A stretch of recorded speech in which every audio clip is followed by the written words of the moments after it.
Hola, muy buena tarde para todos los asistentes. Damos inicio a esta segunda parte del día de hoy, 2021. Ya lo saben, ciclo de riesgos Summit 2021. Jueves 26 de agosto del 2021 y saludamos a Carlos Figueredo, quien nos acompaña a partir de este momento. Él es CEO Open Vector and UCAD, Open Banking Data Standards Author. Su trayectoria futura de la innovación habilitada por el Open Banking y sus impactos en el ciclo de crédito, cartera y cobranza. Es el tema que vamos a tratar con él a partir de este momento. Así que bienvenido, Carlos. Muchísimas gracias por tenerme presente. Es un placer estar con ustedes, lamentablemente no en persona como me hubiese encantado, pero bueno, acá estamos y bueno, vamos a hablar un poquitito sobre Open Banking. No puedo ver yo las láminas, la presentación en este momento, no sé si me la pueden habilitar.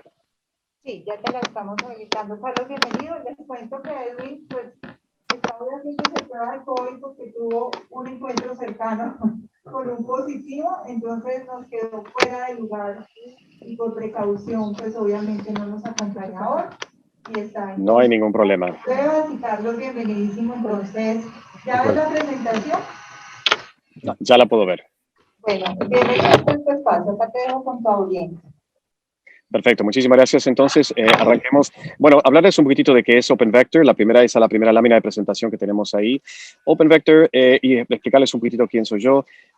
Bueno, yo fui uno de los fundadores de la iniciativa de Open Banking en el Reino Unido. Fui invitado por el gobierno inglés en el 2016 como encabecé toda la sección de estandarización de datos, donde mi equipo creó los estándares de Open Banking que hoy conocemos y también se están utilizando en México, de cual voy a hablar en un par de láminas más. La iniciativa de Open Banking, bueno, es obviamente ya un movimiento mundial donde ya estamos hablando de diferentes formas de su implementación y su utilidad. Entendemos esa oportunidad ahora ya sí de lo que es este movimiento tan importante y bueno, ha sido un verdadero placer de mi parte de poder haber participado desde su principio en entender bien cómo poder aplicar esto a nivel mundial. Y es por eso que, bueno, justamente en el 2017 se creó Open Vector.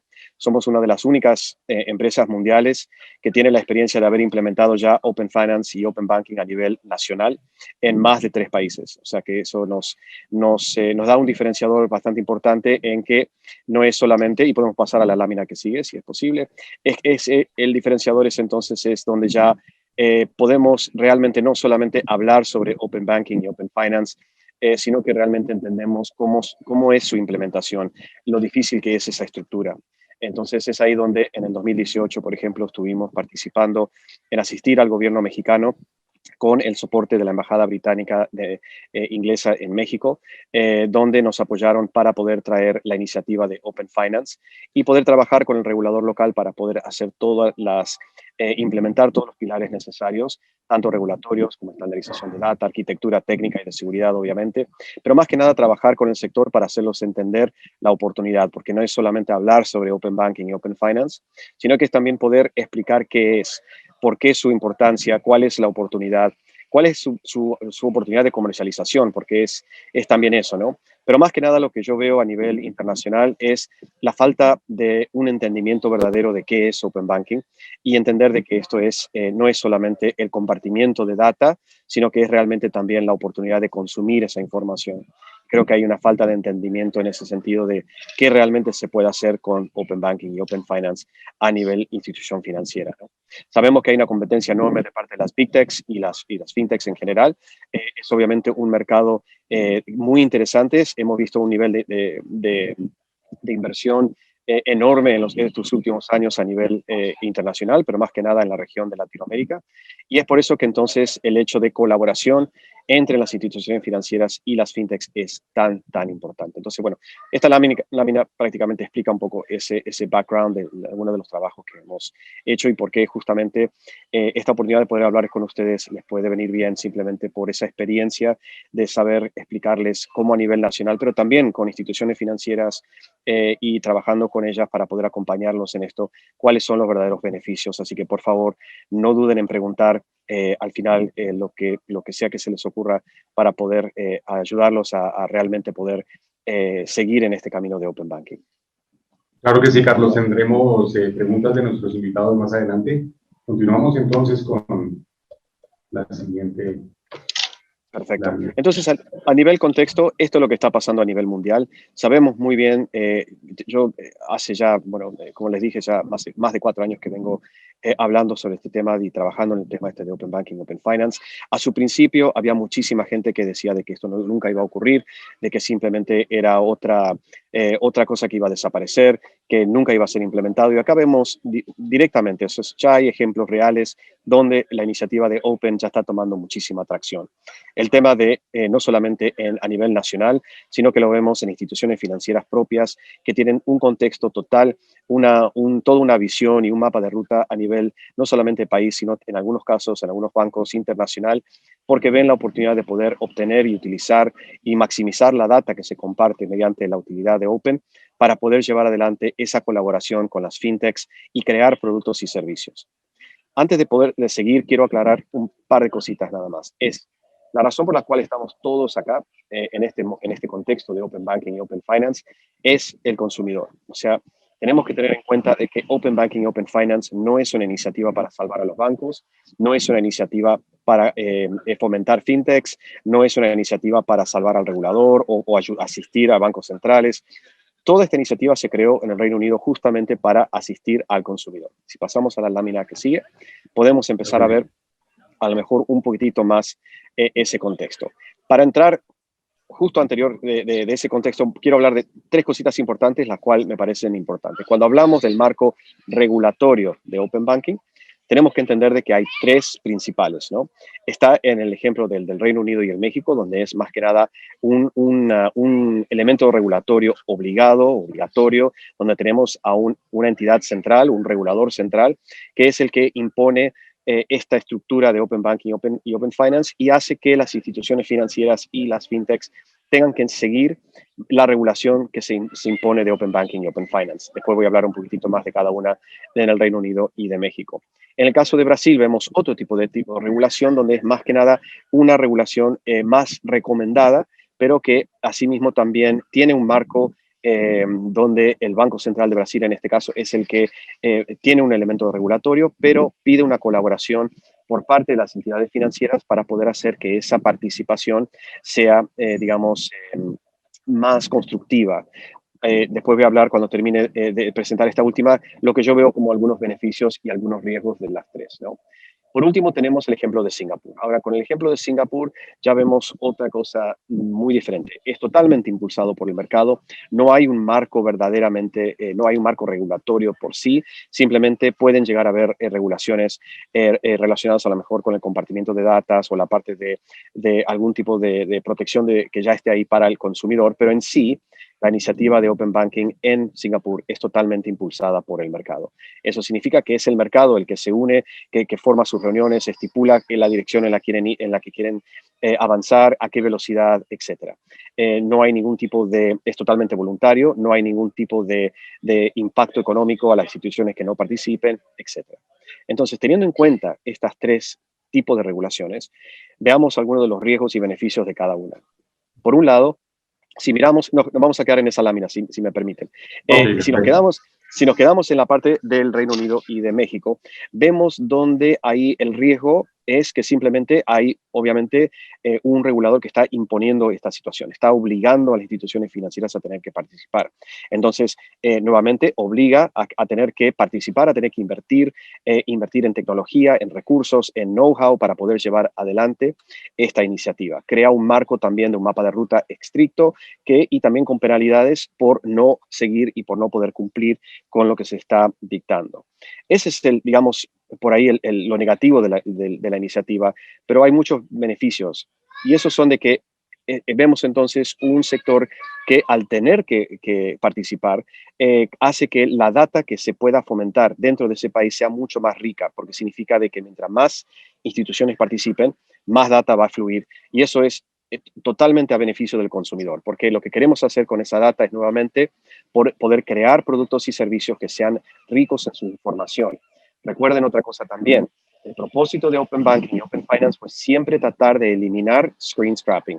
Screen scraping es uno de los temas que es realmente negativo en este caso para lo que es Open Banking. ¿Por qué? Porque Si miramos el contexto de lo que es screen scraping versus open banking, si lo queremos mirar de esa forma, screen scraping significa de que una fintech, o tal vez una institución financiera, pero una fintech salga a la red a tratar de buscar información pública, o sea, que esté puesta en cada ubicación en la red de cada institución financiera, o sea, salen a buscar información que esté publicada por las instituciones financieras, pero no están reguladas, o sea que la información que se le devuelva al consumidor puede ser inexacta, puede ser a lo mejor información que ya no es actualizada. No hay una obligación entonces de poder seguir que esa información esté actualizada lo mejor posible para darle a ese consumidor un verdadero análisis o entendimiento de cuál es la oferta que está buscando. Donde en el caso de Open Banking estamos obligando a las instituciones financieras a tener que participar, a tener que enviar esa información mediante APIs, tener que compartir cierta información que nos asegura de que la información que se le presenta al consumidor sea actualizada, sea real time, lo cual es muy importante para ese consumidor. Entonces, ahí tenemos un poquitito los dos beneficios y riesgos de la parte obligatoria. Por el lado de Brasil, en un marco donde digamos, colaborativo, el beneficio ahí es que obviamente tenemos un sector financiero, un sector de instituciones financieras que quieran participar, que sea más sencilla esa participación porque entienden la oportunidad, quieren participar, no es tan obligado, digamos, tienen una voz en esta iniciativa, lo cual permite entonces tener un cierto nivel a lo mejor de la calidad de lo que se llega a estar funcionando, tal vez sea mejor o se pueda llegar a trabajar con el regulador para crear ciertos aspectos regulatorios y demás que puedan llegar a ser más eficientes para el país. El único problema que con la parte esta de recomendada, y lo mismo pasa con el marco totalmente de mercado, como el de Singapur, es que no podemos garantizar de que la voz del sector financiero esté realmente balanceada. O sea, que no podemos garantizar de que el banco más grande hasta el más chico dé su opinión. Sabemos que van a ser los bancos más grandes, sabemos que son los bancos que tienen el monopolio dentro de ese país y eso hace de que realmente no necesariamente refleje siempre a instituciones financieras más chicas que tengan otra forma de pensar, otra forma de presentar sus productos y servicios y eso hace que nuevamente se corra el pequeño riesgo de que volvamos a esa estructura de monopolio donde simplemente siempre se vea ese aspecto, ¿no? Lo que se busca es tener un balance donde tengamos a lo mejor una parte del sector que colabore y lo haga de una forma constructiva, pero que nos aseguremos simplemente de que sea totalmente equitativa con todo el sector para asegurar de que tengamos la opinión de todo el sector. Ahora sí le voy a pedir, por favor, si podemos pasar a la próxima. Perfecto, vamos. La siguiente lámina. Hablamos de Open Banking, hablamos de que no es una información de que estamos haciendo como en screen scraping. Acá estamos hablando que es totalmente mediante un régimen de APIs. Las APIs no es algo nuevo a Open Banking, simplemente es uno de los frameworks técnicos que se está utilizando para poder transportar información de una institución financiera a otra, pero sabemos de que el tema de las APIs se ha estado utilizando por muchísimos años y simplemente Open Banking ha adoptado esta metodología técnica de transporte para poder asegurar de que tengamos una conexión punto a punto o como sea que se haga, pero que tengamos una conexión punto a punto que se conozca y que utilicemos cierta arquitectura de seguridad que sea segura para poder asegurar de que esa información no haya sido manipulada o cambiada en su camino, ¿no? Pero esto es simplemente para poder mostrarles en parte la definición del régimen cuando hablamos de un régimen de APIs utilizándolo para la parte de Open Banking. Si pudiéramos pasar a la próxima lámina. Entonces, vamos a empezar acá con un poquitito de la historia de la que yo les estaba hablando al principio. En el Reino Unido, el tema de Open Banking empezó en el 2008, realmente ya el pensamiento, y eso fue debido a la crisis financiera, ¿no? La crisis financiera fue donde demostró de que había ese monopolio que yo estaba hablando de instituciones financieras en el Reino Unido que no estaban realmente asegurando de que los productos y servicios que se estuviesen ofreciendo tengan al consumidor al centro de todo. Era realmente mucho más a las ganancias de las instituciones financieras, simplemente con una dirección que sea más que nada, como dije, de un monopolio dentro de ese sector. Y fue por esa razón que en el 2016 el Competition and Market Authority fue que creó esta regulación inicial llamada Open Banking. Y fue ahí donde se empezó con ese propósito de hacer que el propósito justamente de Open Banking, como dice acá, es centrada totalmente en la colaboración entre los bancos y en terceros o en fintechs en este caso, pero específicamente teniendo al consumidor al centro de todo lo que estábamos haciendo. La iniciativa de Open Banking, Open Finance, como dije, se trata de poder compartir data, de poder compartir información a través de estas APIs y mediante estándares de data y de arquitectura que fueron las que se impusieron. Ahí fue ahí donde comenté yo que participé y justamente a partir del 2017 se lanzaron los primeros estándares y ya vemos ahora, ya a partir del 2020 y seguimos avanzando en el Reino Unido con cómo se está empezando a implementar aún más. Y ya se está hablando de avanzar a otra etapa de Open Banking, que ya es la parte de Open Finance en el Reino Unido porque se entiende la oportunidad. ¿Cuál es la diferencia entre uno y el otro? Open Banking fue creado específicamente entre los bancos o para que la participación de los bancos y el compartimiento de datos de instituciones bancarias, donde en Open Finance estamos hablando ya que sea multisectorial. O sea, que estamos hablando de compartir data entre otros sectores. Sector de seguros, el sector de inversiones, instituciones financieras, etcétera.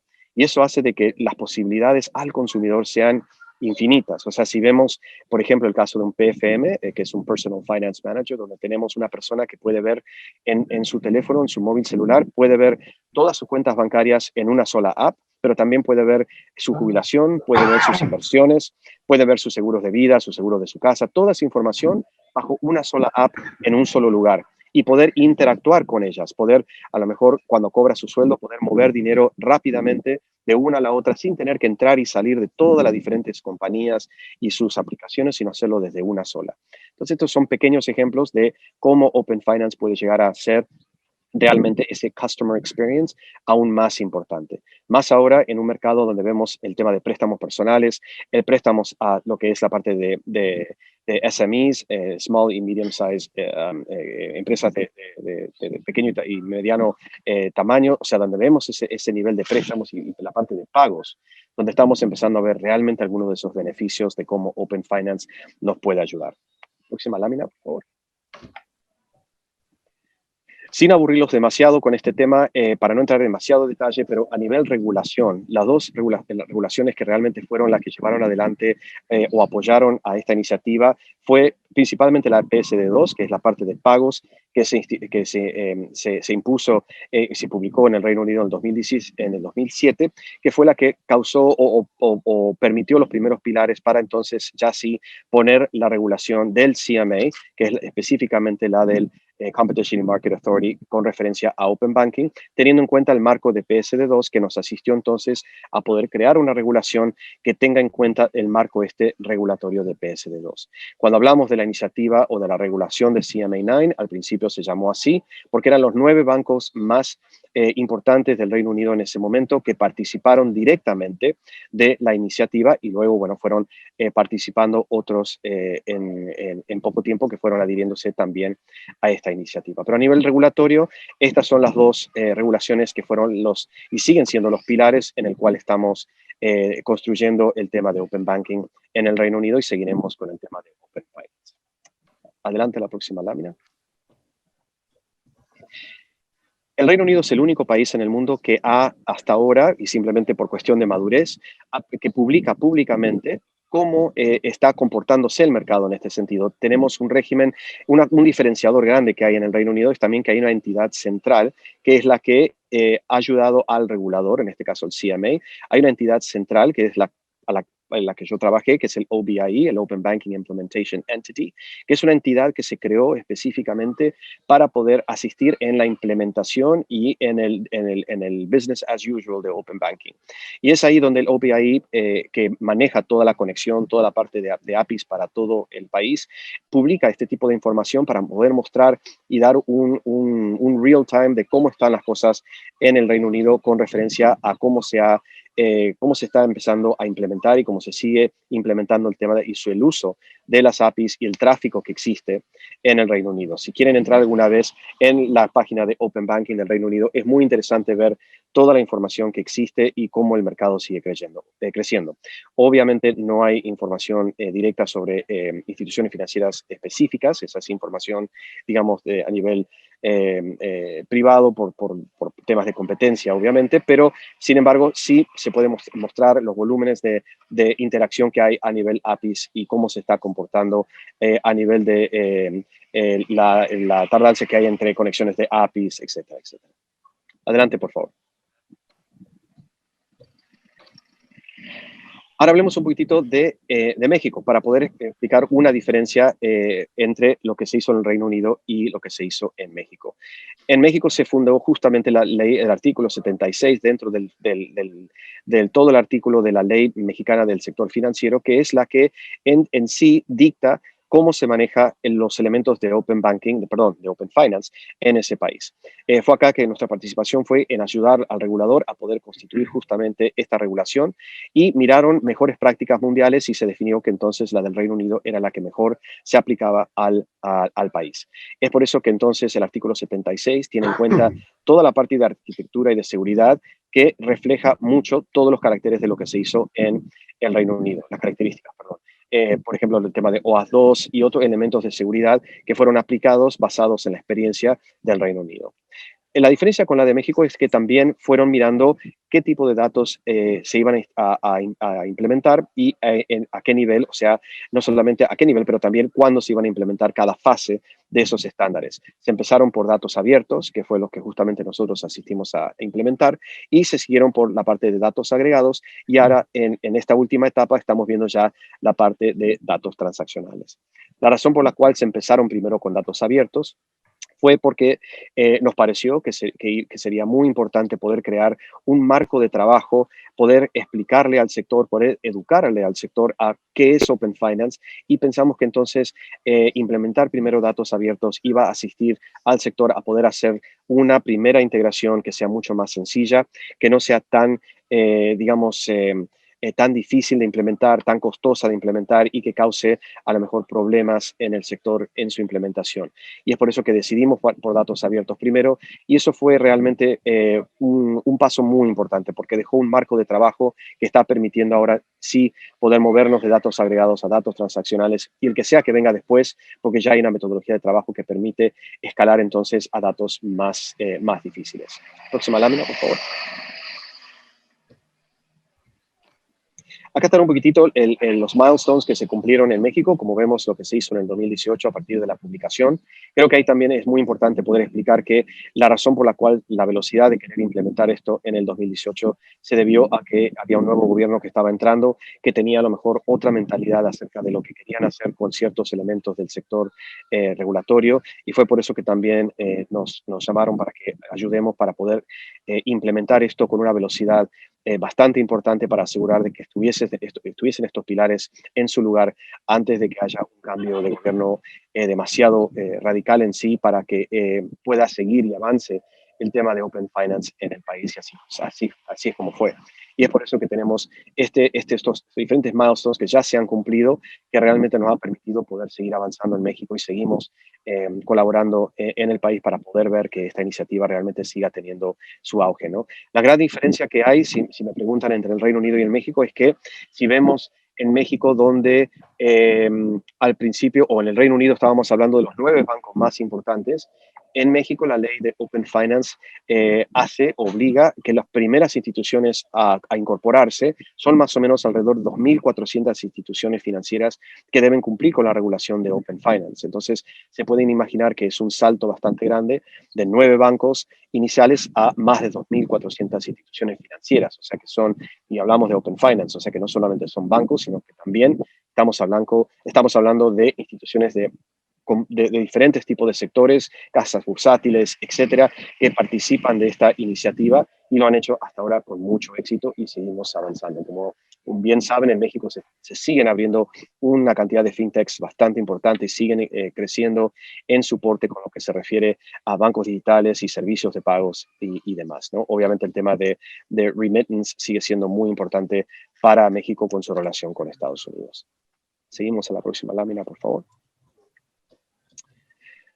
Ahora un poco para ya empezar a cerrar esta presentación y hablamos de Colombia. Para mí es un verdadero honor, placer poder hablar de lo que se está haciendo en Colombia porque tenemos presencia en el país igual que en México, pero en Colombia realmente vi un cambio muy grande a diferencia de otros países en Latinoamérica. Vemos en Colombia de que las instituciones financieras han estado preparadas con sus APIs desde hace mucho tiempo, esperando a ver qué va a pasar con el regulador. Nosotros hemos estado teniendo esas conversaciones no solamente con instituciones financieras, sino con otras oficinas y vemos que ya por fin tenemos esos avances.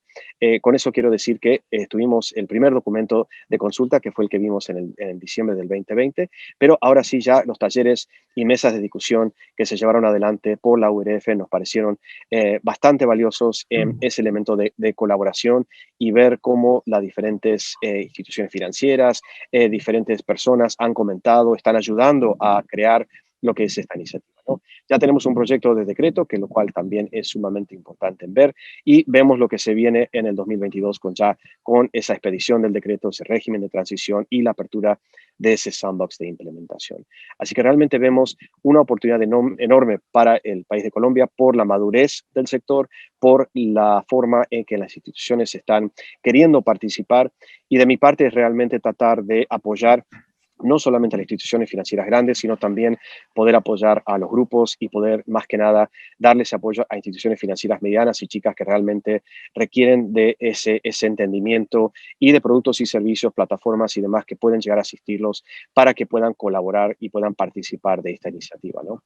Esperemos que se siga ese buen camino y, bueno, por lo menos nosotros vamos a hacer todo lo posible por poder decir presente y seguir avanzando en lo que es Colombia. Lo mismo estamos esperando para el resto de Latinoamérica, donde estamos apoyando a lo que está pasando o está iniciando en Ecuador, en países como Honduras, en países como Panamá y obviamente nuestra presencia en Estados Unidos y en Canadá, donde estamos empezando ya a ver esas primeras conversaciones, especialmente lo que ha salido a nivel regulatorio en Canadá, con alguna promesa de que tal vez eso pueda llegar a ser posible.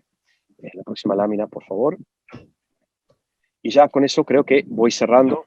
Lo dejo abierto para preguntas. Les agradezco muchísimo la paciencia y mil disculpas por no estar sentado en una oficina, pero fue realmente esta oportunidad que tuve para poder hablar con ustedes. Claro que sí, Carlos. Muchísimas gracias. Carlos Figueredo, desde Escocia, acompañándonos. Así que nuestros invitados que deseen realizar preguntas. Bueno, vamos con alguien que ya va a intervenir, Carlos. Hola, Carlos, ¿cómo estás? ¿Qué tal? Bien, te habla Sergio, yo soy miembro de una fintech aquí en Colombia que está utilizando digamos, este herramienta de Open Banking.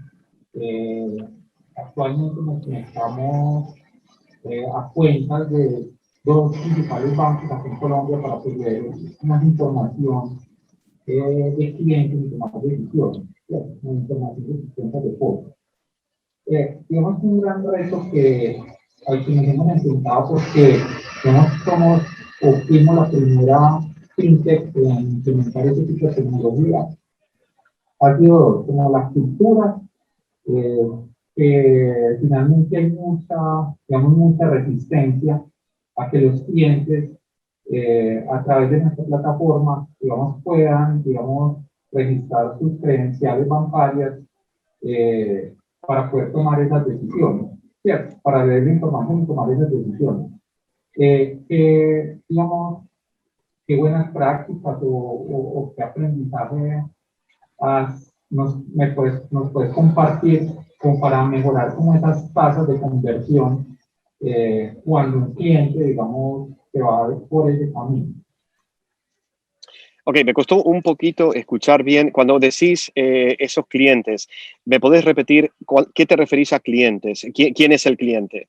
Sí, el cliente es un tercero a quien nosotros le estamos ofreciendo un crédito. Somos una fintech de lending. Ajá.